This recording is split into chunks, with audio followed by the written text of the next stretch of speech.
Okay. Oh my god. All right. Anyways, as I was saying, so you are blasted out in at the end of a tether, not making it so that you don't just launch straight up. You launch and wrap yourself all the way around, coming back into landing on the far side of the deck of the ship, near to where Vollanoch is cradled on the ground by the helmsman. I give a thumbs up and search for a returning thumbs up. As you land, Vollanoch, your sight is gone from you. The world around you is blackness. All you hear is silence. And then you feel like a thud in the deck of the ship. And feeling that, the blackness kind of fades briefly from your eyes, and you can see Calypso just like...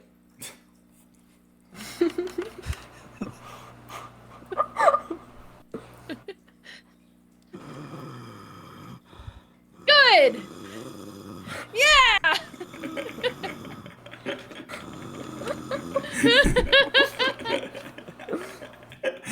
And as Vollanoch brings up a quavering thumbs up, he sees that Calypso is holding in her hand the smoke bomb that he had given to the helmsman who is currently cradling him.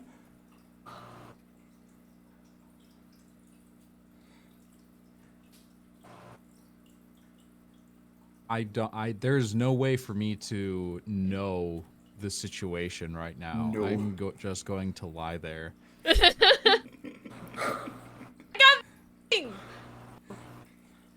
And you can see that Calypso's voice is audible over the silence, and in fact, almost like a spell coming to an end, her saying this starts to cause the silence to fade away.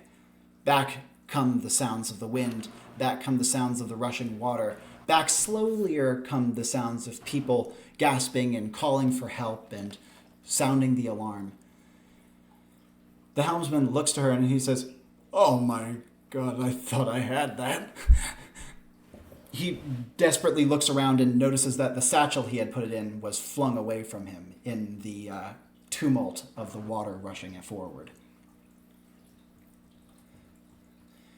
And he looks to Calypso, then to Vollanoch, and then back to Calypso and say, "You don't happen to have a fire that can burn underwater, because apparently that's the only way that thing is going to set off the munitions underneath the keel of the ship."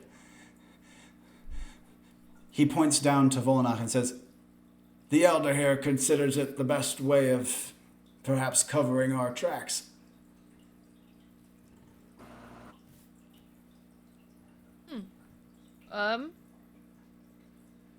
They got lightning.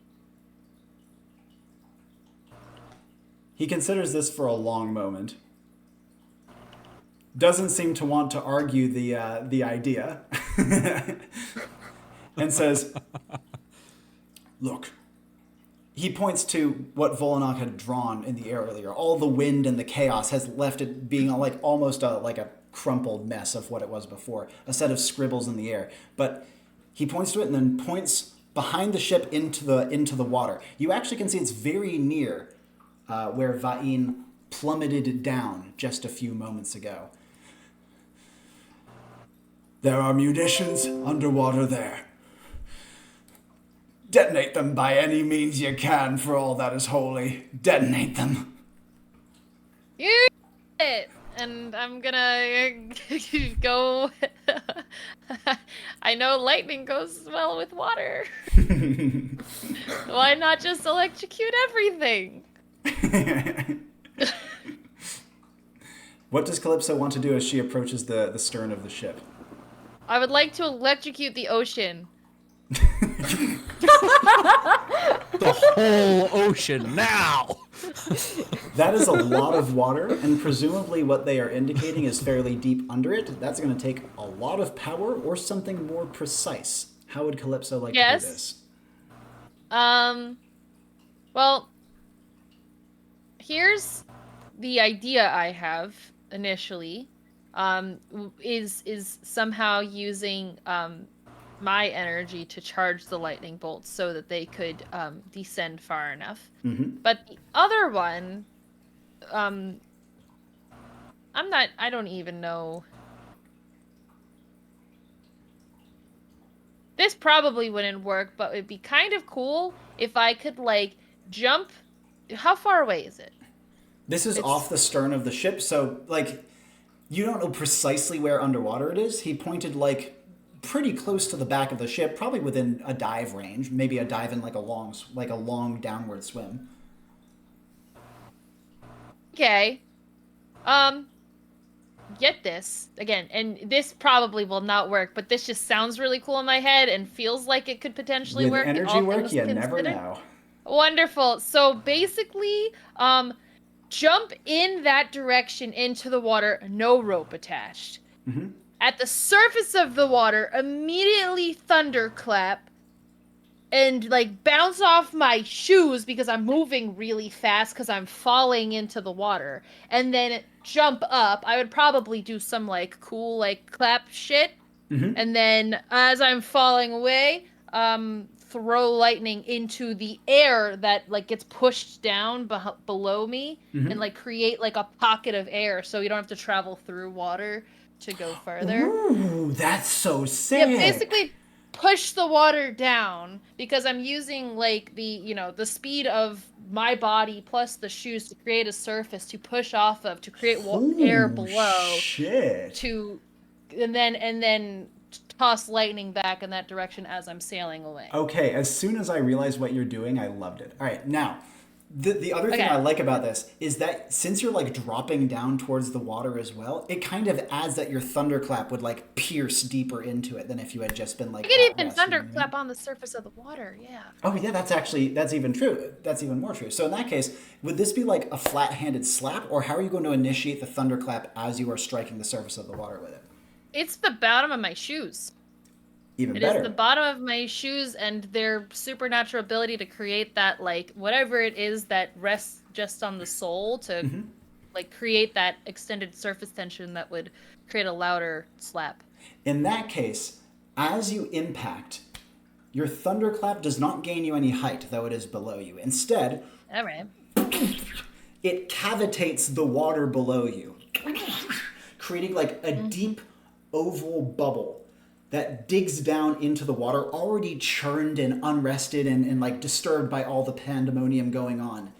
And in that kind of hollow tube, that's where you wanted to throw. Yep. Yep. The If I see, because I just want to electrocute the water closer to the bottom. And as you throw, the lightning bar arcs down. You can see that through the water, like down and a little bit in front of you, you can see the fierce glow of Va'in. And as your lightning ball hits, there is a moment of pause, and then a very, very loud noise. Ooh. Siri, Vollanoch, and Calypso all are in some way compromised at this point, and because of that, no one actually sees exactly what happens.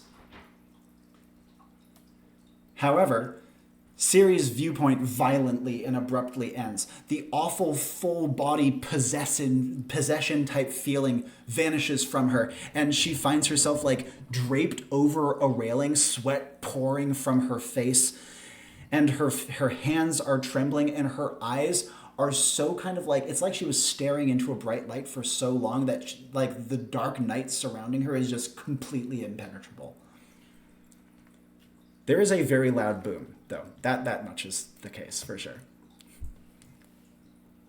Yes. What would she like to do as she is blearily coming to? I guess... I don't think she... As she's trying to come through, I think the thought just racing in her head is that actually how he's feeling? It's Or an excellent can I question. just not withstand it? The best guess you have as these race through your mind is a combination of the two. Okay. However, one thing you do know is that your body's not being flung around as much as it was. Instead, you can hear in your ears a triumphant yell.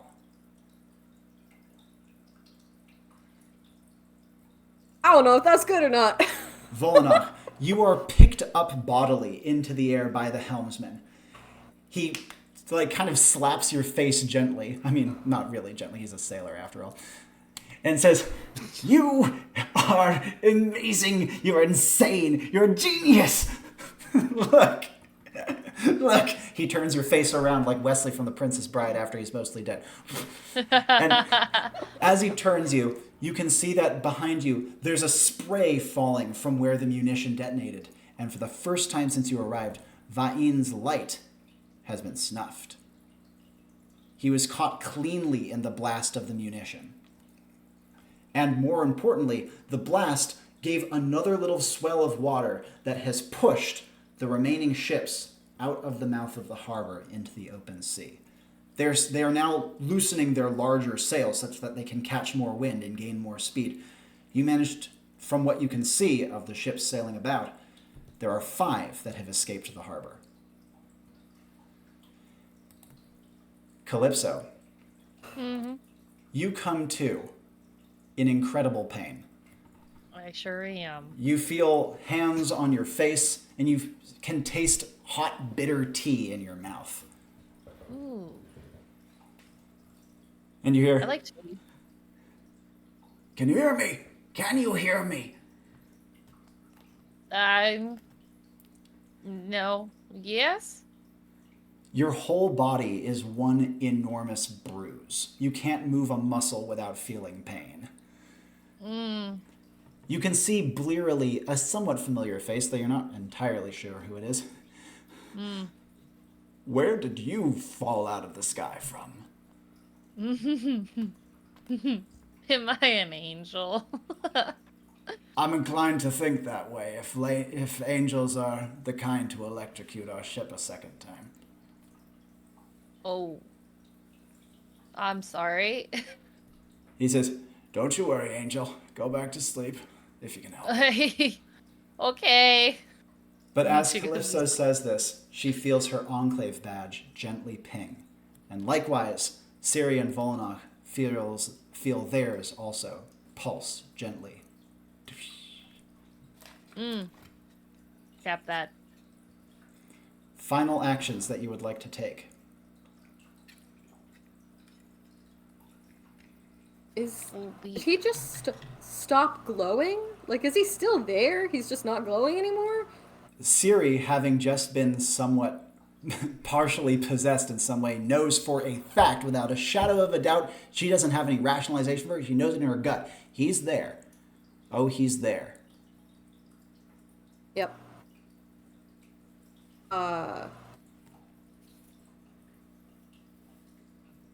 Yeah, I think she just screams in, like, frustration and anger and pain as, like, she went through all that shit and he's not gone.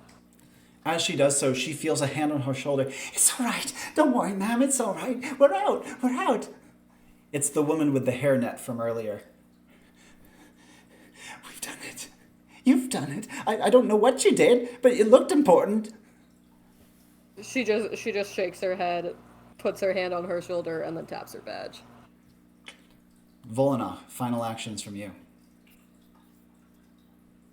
I will look at the helmsman who has been with me on the upper deck of this ship the whole time. He was the first person I talked to, and again, I will take his face in my now even more frail hand. I'll look at him and say, "Now, be at peace." Don't die on me, old man. No, Don't die on me. I'll tap the badge. And the last thing you hear is him saying, "No, no, not after all you've done for us," as you teleport away. And Calypso, Yeah. laying on the coats that have been draped out for you, with a pot of tea next to you and a small mug next to your head with a little wheat straw so that you can sip at it. You feel your badge gently pinging and people milling about you trying to man the ship. Yeah, I take one last sip of that tea, which sucks, but It does I suck. love it. I love it. And I'll tap my badge. And on that note, we will end the mission. Woo! Wow. Imagine That was getting, so much fun. imagine getting thunderclapped out of the call. Jesus Christ. Sorry. No. Don't know my own strength. Thank you guys for bearing with me. I apologize for dying for a brief moment. You're all good. Oh, that's fine. Brilliantly done. I apologize we went a little over. I'll be perfectly honest. I got completely thrown by the call crashing. If you have to go, I totally understand, but if you don't mind, I want to do a very brief breakdown with you guys. If you have any questions, I really, really want to hear. First of all, every single character on that mission suffered a pretty nasty injury from it. Nicely done, guys. Oh, yeah. Woo! Love it. However, Enclave Medical will completely patch you up before your next mission. And additionally, Siri, you're getting your mirror back. That is class gear. Class gear returns to you just like your health Woo! after a mission. Nice.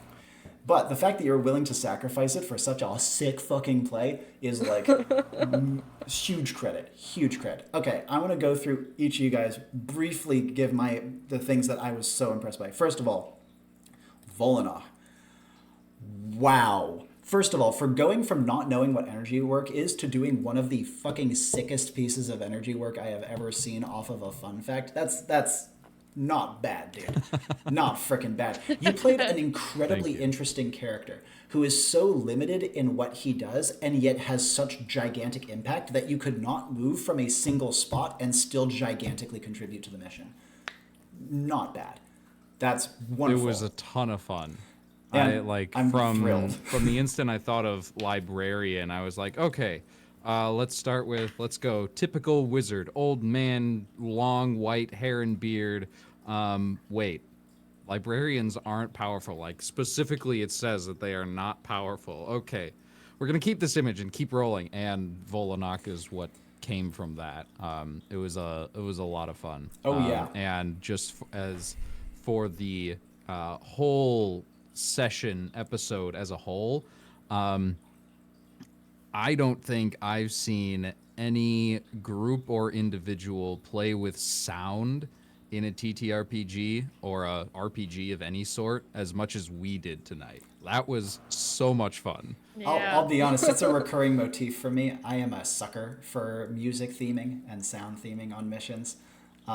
It's perhaps a bad habit that I use it too often, but we'll call it coincidence that it happened 3 times in a row. No, it worked. It worked really, really well, especially for the climax with Calypso and the thunderclap right as it's silent and it's slowly getting louder and louder as the silence goes away, and then it's dead silent for a moment, and then clap, boom, boom, Exactly. like 3 giant explosions, one right after the other. And then the fact Amazing. that you set up the Amazing. munitions, like I say, the librarian is not a combat class, and yet you did more damage to him with your fun fact. I killed a god. Wonderful. And all three of you comboed together perfectly for that one action. Siri made sure that Va'in was weak. Vollanoch made sure that there is a weapon that could harm him. Calypso set off the weapon. Oh, but chef's kiss. Perfection. Perfection. So the last thing I want to mention about Vollanoch that I loved is your pitching of downsides in your energy work. The fact that you have a plus resilience librarian meant that you could punish your body so brutally with your self-inflicted downsides and let me want to let you get away with more stuff. It's a shockingly unique and creative way of using the resilience stat for your own benefit. Oops. I didn't really know what resilience did, but I'm so glad it worked super well. I'll put it this way. You were putting yourself through enough magical hurting that if you didn't have that plus resilience, I think you'd be unconscious at the bare minimum. You know what I mean? Yep. So I was getting ready to part with Vollanoch, to be honest. All 3 of you were close to death at one point on that mission. In fact, for the first time, Siri was the furthest from death of anyone on the mission. Yeah, surprising, honestly.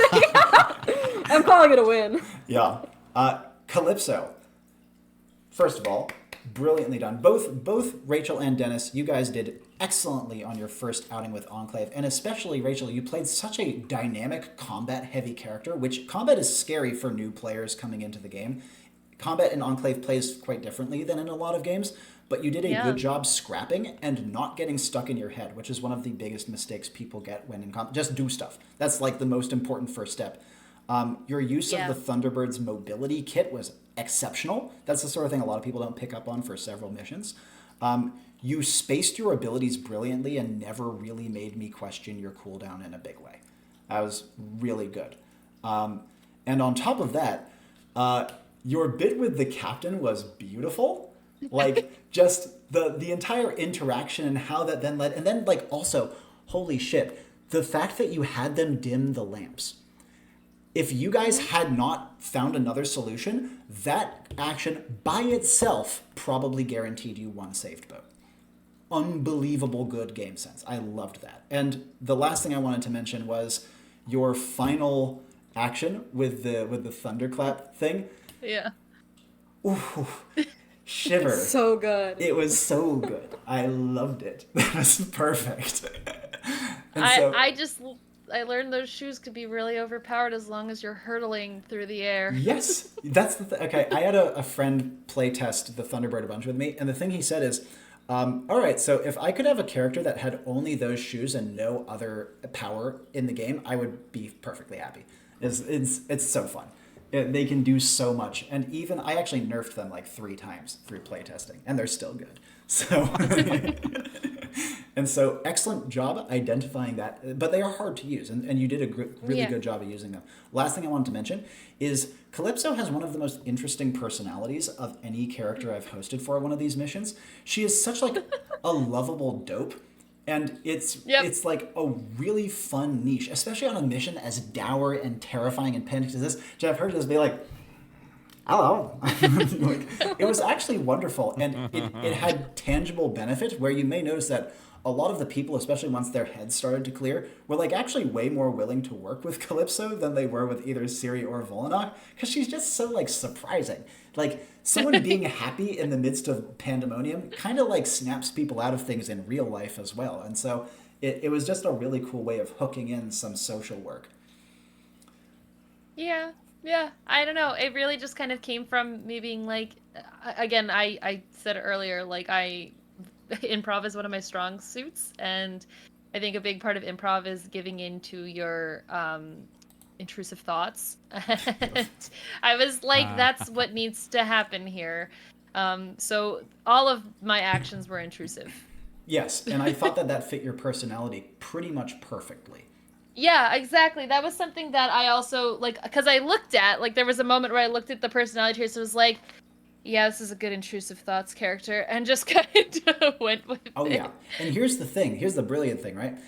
Imagine that another person were to play the same character on the same mission and do the same actions, but they did not commit to the personality as much as you did. There were like 2 or 3 points I would not have let them do something.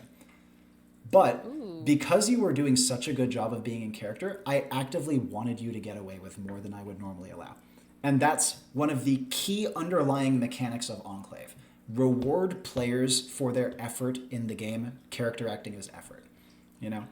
And so people who are in character tend to get away with more. And that's a natural consequence of the way the game works and is a feature, not a bug. Lethal Butterfly said Calypso is the ADHD Thunderbird. I have ADHD, so I'm glad that we read that. Like an open book. And also, one final thing. The way that you framed your storm brewing was hysterically funny and actually really smart. Like, because what do you mean? It played into your character beautifully. It was a fast storm brewing, and you needed it to happen fast. Because normally, like, you want to do this lead in and this build up. No. Just happen fast to do it. And also, the way that you were kind of directing and structuring through your goofy in-character actions helped the wind do what you wanted it to do. And so, yes, perfect storm brewing. Loved that. And Siri. So this is your, I think, fourth mission at this point. You continue to impress me. Your energy work is impeccable. Your setup of plans that you pay off later in the mission is unbelievably good. On top of that, I think this time you've locked in my personal favorite piece of energy work that you did with the mirror break. But the way that you set up the entire action with Vain of blindfold, reverse viewpoint, like the scene that was, I cannot like describe how cool and well thought out that was. And the best thing about it, the most impressive thing about it, is it took the only piece of energy work that was like actually substantial was the reverse part of the viewpoint, and that you like stepped into fairly effortlessly, and it was like not a particularly hard energy work in the first place. So you did like very simple, clean actions that had like tremendous consequence and were perfectly timed. Really, really good stuff. And what are your thoughts, having been now on 4 Enclave missions with this character? I mean, I'm loving it. I'm McDonald's. Sorry. I mean, I'm having a great time. I love the being able to play off of different people is really cool. I think this group had, and like the entire time I was thinking like, wow, I want to play another mission with this group. Like the dynamics were really, really cool. I also think I've sort of rationalized. I'm trying to come up with an excuse for last mission why I acted like a dunce. But I think but I think Siri, if she's around a crowd or a larger group of people, that's where she can actually pull things off. I think having an element of theater, of performance, of getting a crowd going is what allows her to do some of the bigger things that she does. Whereas on the last mission where there wasn't really anybody to work off of, like, I think she's very extroverted in the way of like, she gets more energy if she's around people and has less energy if she's not. Absolutely, yeah. And on the last mission, you were with 2 very like with it, like poised individuals with no NPCs besides terrifying monsters, and like I definitely see what you're going for, and it just makes me feel like vitality is the stat for you. Yeah, that's what somebody in the comments said. Oh, Detour, hi. But yeah, definitely I think vitality's a big one. But and I completely freaking forgot. Your initial mirror plus phantasm thing was so clean and did a really, really good job of what you were going for. I loved, just like that as your opening action was really, really crisp. And then, so Siri and Vollanoch working to like figure out how to quiet the music together was also absolutely sick, and the way that they kind of iterated through ideas and bounced off each other and that was fantastic. And oh my god, another thing I forgot to mention, Vollanoch, you said less words in character on this mission for the number of people on it in terms of NPCs and player characters than any character I think I've ever seen, besides the one I can think of that was explicitly mute. Thank you. Tried. It was in his really character impressive. Description. And it's tough. It's very hard to make an Enclave character impactful and have presence while not saying much. And that is a big deal. Like, when you first said it, I was a little skeptical. I was like, oh shit, is he going to be able to contribute? He did, in spades, and also conveyed a shockingly tender character that I think played into your personality traits really nicely. Well, I definitely could not have done it with, I feel like, anyone else running this, because you made like such a perfect platform for me to be able to do those things upon. That's very kind of you. That was awesome and so much fun. The final thing I would ask of you, if you'd be willing to take the brief moment, is starting with Dennis. What were your personal high points of your 2 fellows on this mission? High points for Siri was definitely the mirror moment. 100% super creative thinking. I think like I was immediately, once I figured out what you were trying to do, I was like, brilliant, yes, absolutely. And then the bit of the pulling and pushing and pulling and pushing. Oh my god, I love that. That was entertaining to like act out and get closer to the camera. So that was awesome. for Calypso, I want to apologize for the very first thing I got down. I said is different boat, and then you were like separated from us for like the whole thing. So I did not think far enough ahead for that one. But as far as I mentioned it earlier, but the sound and everything, especially like leaning into the thunder of the Thunderbird, and like big explosions with singing and silence, it was so much fun to like hear in my mind's ear. Yeah.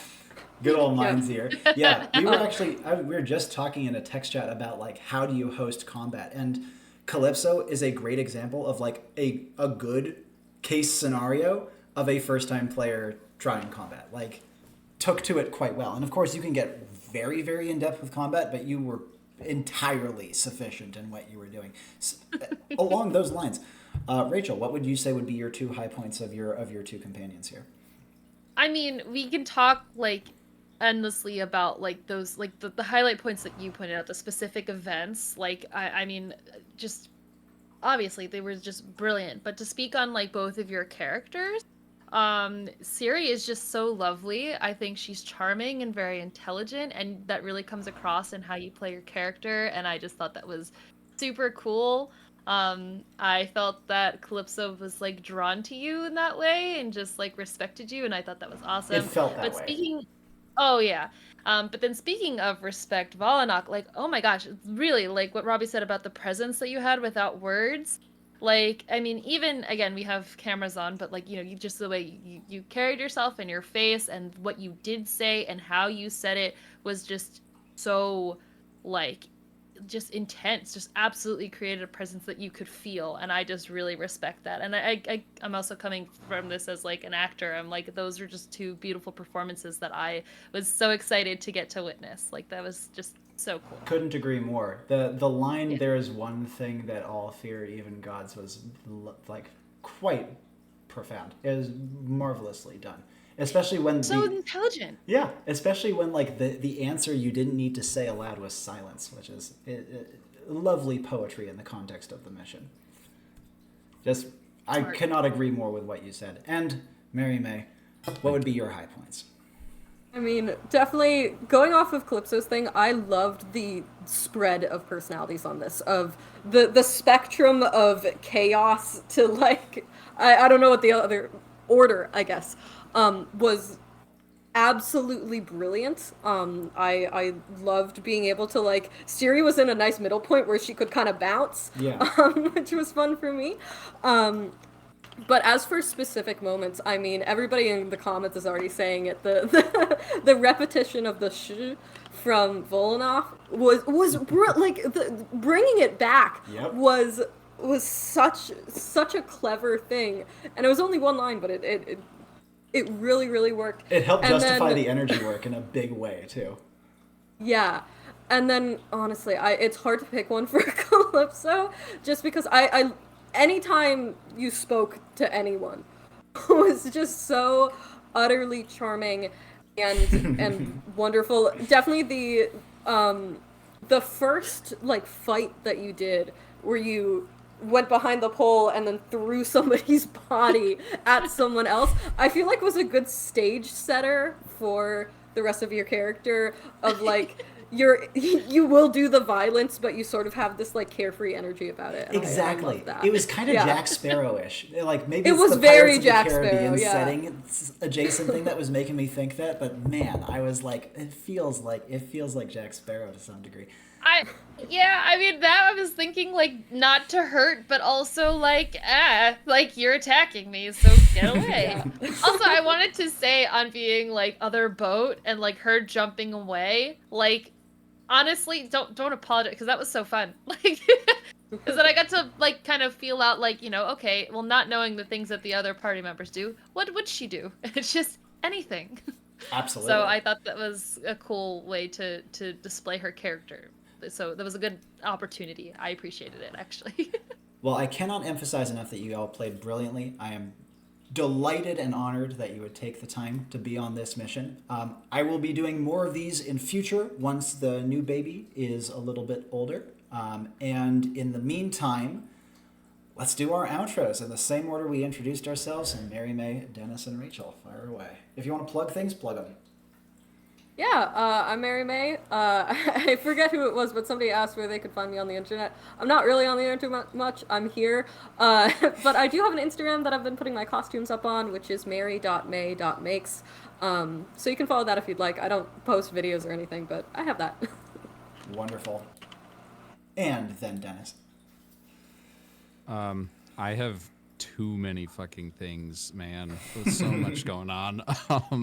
So I just dropped my link tree in the chat. I started out doing YouTube like a year and a half ago now or something.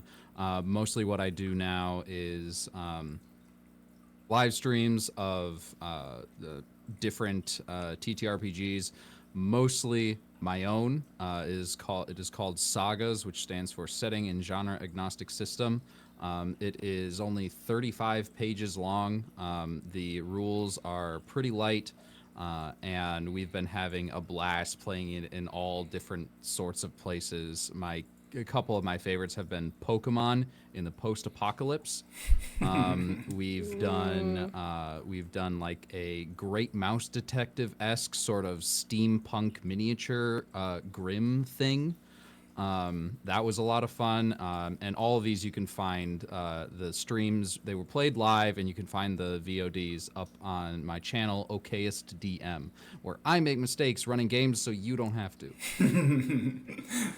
And lastly, sign us off. I love that. I love that okay DM thing. That's so good. Yeah, I'm Rachel. I do a bunch of things on the internet, but namely the ones I'll shout out here is on Twitch. I stream as MajorasRose, which is my name here, so that's pretty easy to see. But then also I have a tabletop RPG podcast called RP Jesters, where we've basically just finished up a long string of 5th edition Dungeons & Dragons, intermittently with some other tabletop RPGs like Scum and Villainy, Monster of the Week, and Delta Green, but we're moving into Vampire the Masquerade up next, and that's going to be starting soon. So when's a better time to start a podcast than when they're starting a new show? So if you feel like checking that out, I have links in the chat there. And yeah. Excellent, and I'll make sure to put all of your links in the description down below. And for me, you know who I am.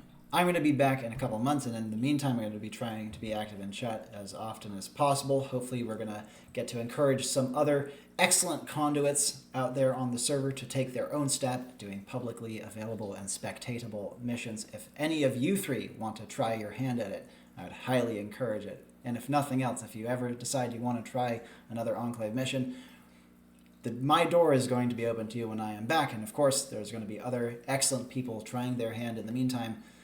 But until then, my name is Robbie Howell, and ciao for now.